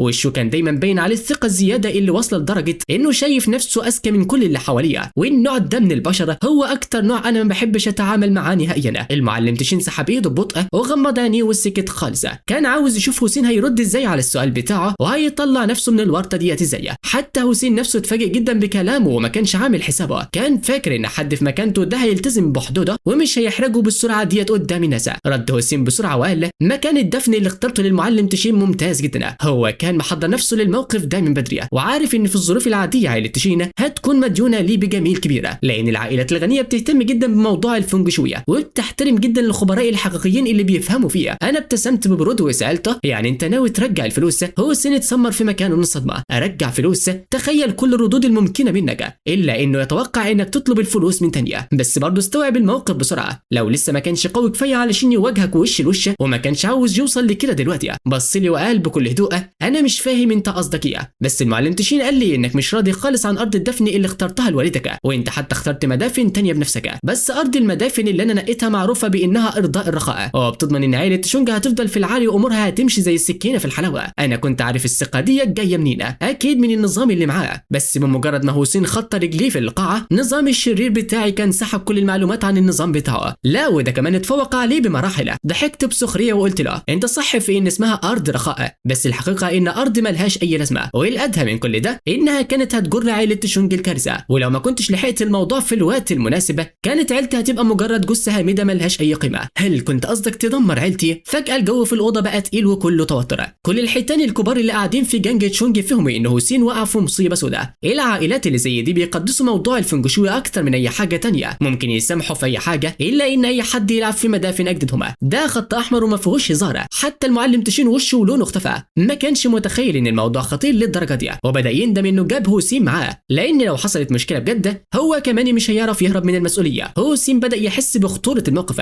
بس فضل متماسك بثقته. ما هو النظام بتاعه مديله مرتبه خبير عالمي في الفنجشوي فاستحاله يكون غلطان. بص له وقال بكل حزم يا رئيس تشونج الاهتمامات ديت محتاجه دليل. انا واثق في قدراتي 100%، وفي الصين كلها مفيش غير عدد قليل جدا هم اللي يقدروا يشككوا في حكمتي، وحتى دول هثبت لهم في الاخر انهم غلطانين. صوته كان كل ثقه واعتزاز بنفسه. باقي الضيوف التقال فضلوا ساكتين بيراقبوا المواجهه اللي بيننا في صمت. ولسه وانا جاي ارد فجاه حصل صوت عالي جدا جاي من بره الاوضه. الكل انتبهوا وبصوا ناحيه الباب وهم مستغربين. صوت ست زعقت بغضب وهزت الممر كله. تشانج باينون انا عارفه ان جوه عملت عملتك ومستخبي علشان مش قادر تواجهني، حتى باعت ناس يمنعوني ادخل. اخرج لي هنا حالا والا مش هسامحك طول عمري. وانتم يلي واقفين عند الباب باي حق بتمنعوني؟ انتم عارفين انا مين؟ ده حتى مديركم بيعمل لي 1000 حساب. ازاي تتجرأوا وتوقفوني؟ تشانج باينون اخرج لي حالا قدامك 3 ثواني بالظبط. اول ما الناس سمعت الصوت والنبره دي عرفوا على طول مين اللي جايه. شويه من كبار رجال الاعمال قعدوا يضحكوا في سرهم وهم باصين له كل تسليه. اما حسين فوقف مكانه مذهول، كان خلاص وصل لاعلى درجات الحماس ومستني رديه. تقوم ليو تيجي وتبوظ كل ده. ده كان حاسس بقمه الاحباط لدرجه انه كان هيطق من جنانه. لو الموضوع ما خلصش دلوقتي ممكن ما الاقيش فرصه تانية خالص. انا كشرت شويه لان الست دي لو ما اتلمتش دلوقتي مفيش اي حاجه تانية هعرف اعملها. تشانج باينون يا جبانه مستخبي علشان خايف تواجهني؟ انت حتى عارف انك عملت حاجه تكسفها. لو عندك شجاعه افتح الباب، انا عارفه انك جوه. ولسه بتزعق شينج وانج فتح الباب بكل هدوء وبص ليو بنظره بارده وقال لها انسه ليو يا ليت تلزمي حدودك، ده مش مكان للمشاكل. اول ما ليو شافت شينج وانجونج غضبها انفجر اكتر واكتر وقالت لها انا عارفاكي، انت مجرد خادمه عند عيله تشونج، انت اللي بهدلت اهلي وقت الجنازه بتاعت المعلم الكبير تشونج مش كده يا ليله الاصل. شيونج وانج بصت لها بكل برود تم ولا كانها اتكلمت اصلا. وفي اللحظه دي طلع الصوت من جوه الاوضه بكل برود ومن غير اي مشاعر ارموها بره. ليو فتحت عينيها من الصدمه كانها في كابوسه. حاولت تبص من ورا الشين علشان تشوف اللي جوه بس ما عرفتش. حست بكسره نفس وجع في قلبها والدموع اتملت في عينيها ساعتها. وبينما ليو عماله تعمل الفضيحه دي القاعه كلها بتسكت فجاه. الكل بدا يبص لعيله ليو كانهم بيبصوا لمجموعه مجانين. الناس بدات تهمس دي بقى عيله ليو المشهوره، دول طلعوا بجحين اكتر من الاشاعات اللي بتتقال عنهم. سمعت ان هم ضحكوا عليه واخدوا منه ثروه عن طريق بنتهم. هي ديت بقى شكلها حلو فعلا بس مش واصل للجمال اللي يخطف. دي حتى ما تجيش حاجه جنب مساعده رئيس مجلس الاداره اللي فتحت الباب. هم مش لسه مخطوبين بس باين من اللي بيحصل ده ان الموضوع انتهى خلاص. الحفله دي طلعت تستاهل المشوار. احنا بنتفرج على عرض بلش. رغم ان الكلام كان وشوشه بس وصل لودان الاب والام من عيله ليو. كانوا حاسين ان الارض عاوزه تتشق وتبلعهم من كتر الكسوف. ما بقوش طايقين القعده وعاوزين يخلصوا من الموقف ده باي طريقه. الاب هدى صوته وبدا يترجى: يا ابني يا حبيبي، احنا جينا النهارده علشان نعتذر عن اللي حصل من كام يوم. ليو فعلا زادت فيها المره ديت بانها عطلت الجواز كل ده، واحنا خلاص زهقنا، وغير الاعتذار احنا جايين نتفق على ميعاد الفرحه. اختار اليوم اللي يعجبك يا جوز بنت الغاليه، ممكن ندخل نتكلم جوه. ليو بصت لابوها وهي مش مصدقه، عمرها ما تخيلت انه يذل نفسه بالشكل ده. وعلشان مين؟ علشان راجل هو طول عمره مش مالي عينيه. غضبها ولع تاني وصوتت: تشانج باينونج، انت انتهيت خالص، اوعى تحلم ان احبك تاني في حياتي. انا فعلا اتصدمت فيك، انا كنت بعاملك كويس وبعتبرك صديقي. وده الرد الجميل. انا من كتر الانفعال ما كانتش عارفه تكمل كلامها والدموع نزلت زي الشلل. لكن الحارسين اللي واقفين ما نفذوش غير امري ومسكوا عيله ليو علشان يرموهم بره. وفجاه طلع صوت هوسين من جوه الاوضه وقال: استنوا. ليو مسحت دموعها على طول ورسمت ملامح الرقه والادب على وشها. بصت لهوسين وقالت بصوت واطي: انا نسيت خالص انك هنا، انا اسفه انك شفت الموقف ده، انا والله مش كده في الطبيعي، بس تشانج باينون ده شخص وحش جدا، ظلمني ودلوقتي بيظلم اهلي كمان. كانت عاوزه تشرح اكتر بس هوسين فرد ظهره وبين عليه هبه وثقه غريبه. بص لها وقال لها بكل هدوء: انا فاهم كل حاجه، سيب الموضوع ده عليا. وبعدين لف وشه ليا بابتسامه سخريه وقال: هو ده بقى كرم ضيافه عيله تشونج؟ انا فعلا كنت مقدرك بزياده، كنت فاكرك حد كفء، بس طالما بتفرق بين الناس، واحد زيك ما يستاهلش حد يعامله. انا هرد لك ال5 مليون بتوعك، بس مش عشان انا فاشل في الفونج شويه، لا ده انا علشان ببساطه مش طايقك ومحتقرك. كلامه كان قليل الادب جدا وفيه اهانه مباشره قدام الكل، بس ده كل اللي هو عاوزه بالظبط. كان عاوز كل الناس التقيله اللي حضرت تشوف قد ايه هو شجاع ومش بيخاف ومتميز. وفي الحقيقه هو فعلا ما كانش خايفه، لانه اصله ونفوذ عيلته الحقيقيه كان اقوى وارعب بكتير مما كانوا يتخيلوا. بس ما كانش ينفع يكشف الورقه دي دلوقتي لاسباب معينه. كان ناوي يستغل المواجهه دي علشان يدخل لوي جواه ويحل لها مشكلتها ويكسب الصيت والنصر في وقت واحد، يخلي ليو تقع في حبه وتخلص له تماما، ويمكن كمان يلفت نظر شينج وانجونج ويضمها لشركته هو. ولو انضمت له اكيد هيكون في فرص كتير ان هم يقربوا من بعض. لما سمعت كل الكلام ده ما كنتش قادر امسك نفسي من الضحك، بما اني بقيت الشرير وعشت لحظات كتيره الابطال فيها بيحبوا المنظره وعارف بالظبط ثقتهم دي جايه منين، فالموضوع ضحكني جدا. المعلم تشين وشه اسود من كتر الغضب، ولما لقى الموضوع خرج عن السيطره خالص بص لي بسرعه وقال: باينونا، رغم ان انا اللي جبتهم هنا بس الموضوع ده ماليش علاقه بيه خالص. وبعدين بص لهوسين بكل غل وزعق فيها: انت عارف انت بتعمل ايه؟ اسكت خالص واكتب بقك ده على طول، والا ما تحلمش انك تشوف مني اي مساعده تانية في المستقبل خالص. ده كان الرد القاطع اللي طلع منه، وبحركه ايد واحده سكت إلدشتين قبل ما ينطق بكلمه تانية. هوسين وقف وبص بكل برود وبعين واحده بس: انا قلت له كلمتين اللي كانوا محشورين في زوريا. اولا كده يا بطل، عيله ليو اصلا ما استلمتش اي دعوه للحفله ديت، وده معناه ببساطه ان هم مش ضيوفه. وكملت وانا بدوس على كل حرف: الحفله دي انا اللي عملتها، وكل شبر ارض انت دايس عليه دلوقتي ملك المجموعه تشنجا، يعني اللي قرروا اعمله هنا. مفيش حد نكره زيك للحق انه يدخل هنا نهائيا. سكت ثانيه وكملت بابتسامه سخريه: انت فاكر اني مستقصدك؟ لا يا حبيبي، انت من البدايه اصلا ما كنتش في حساباتي، ولا كنت شايفك مهم للدرجه ان احطك هدف ليا. ولولا ان ألدشتين هو اللي جابك هنا ما كنتش هتحلم انك تقف وتتكلم معايا. وقبل ما يستوعب قلت له: عاوز تتفرج عليا وانا بتهزق قدام عيله لوه؟ طيب يا سيدي، في اكتر من 200 ضيف تحت مستنيين يتفرجوا هم كمان، يلا بينا نصف حساباتنا بره. وبمنتهى الثبات قمت من مكاني وخرجت من الاوضه الخاصه وانا اول واحد ماشيه. اول ما عيله ليو شافتني رجعت لوشهم ملامح الغرور والتعالي كانهم باصين لحد اقل منهم،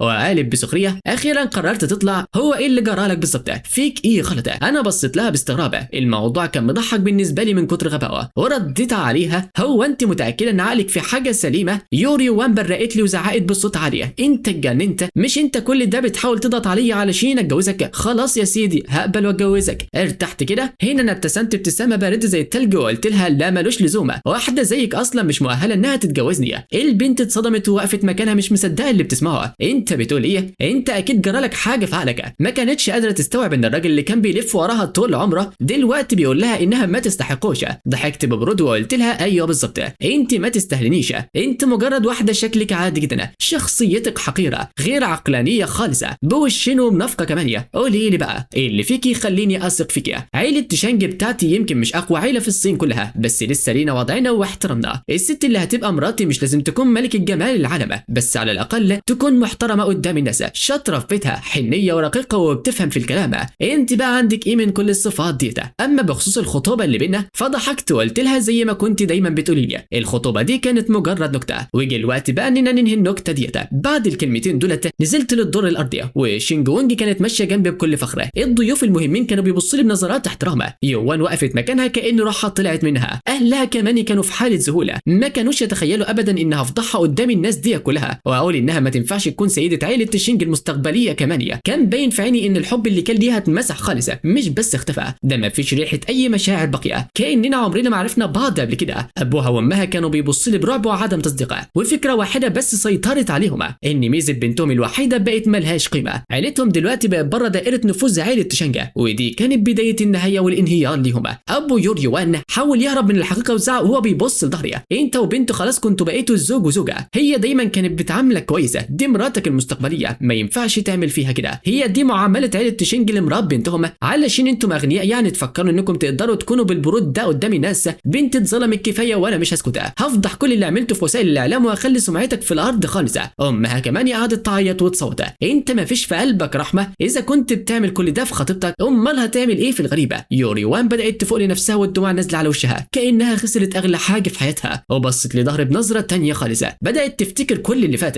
اكتشفت ان فعلا كنت بعملها احسن معامله في الدنيا، بس في لحظه شيطانها ركبها من تاني وقالت لنفسها لا، مش المفروض الامور تمشي كده، مش ده الطبيعي اللي كان بيعمله، مش المفروض يفضل يحاول يرضيني. جازت على اسنانها وزعقت بكل غله، بطل بقى تعمل المشاهد ديت، اعتذر لي دلوقتي وبسرعه وانا هنسى كل اللي حصل النهارده، انا ولا كأني سمعت حاجه. صارخ عيله ليو كان بالنسبه لي مجرد دوشه في الخلفيه، الضيوف المهمين اللي كانوا في الاوضه فوق بصوا لبعض باستغراب ونزلوا ورايا بهدوء وهم متجاهلين عيله ليو خالصه، محدش كان عارف انا بخطط ليه. طلعت انا وشون وانج على المسرح اللي في نص الصاله، والموظفين بسرعه جهزوا الميكروفونات والاضاءه، كل العيون كانت متسلطه عليا. ابتسمت بهدوء وقلت في المايك يا جماعه انا بعتذر جدا عن الازعاج اللي حصل النهارده، واتمنى ان ده ما يضايقكوش. كل الضيوف الاغنياء ردوا عليه براحه وحريه، ولا يهمك يا ساده الرئيس تشينج، ده شرف لينا نكون هنا، ودي حاجه بسيطه جدا، خلص امورك الاول واحنا خلاص اصلا مش طايقين عيله ليو. كلامهم ده كان داعم واضح ليا، وفي نفس الوقت وش عيله ليو بقى جايب الوان من كتر الكسوفه. اول ما دخلوا الصاله لاحظوا ان كل الناس بتبعد عنهم،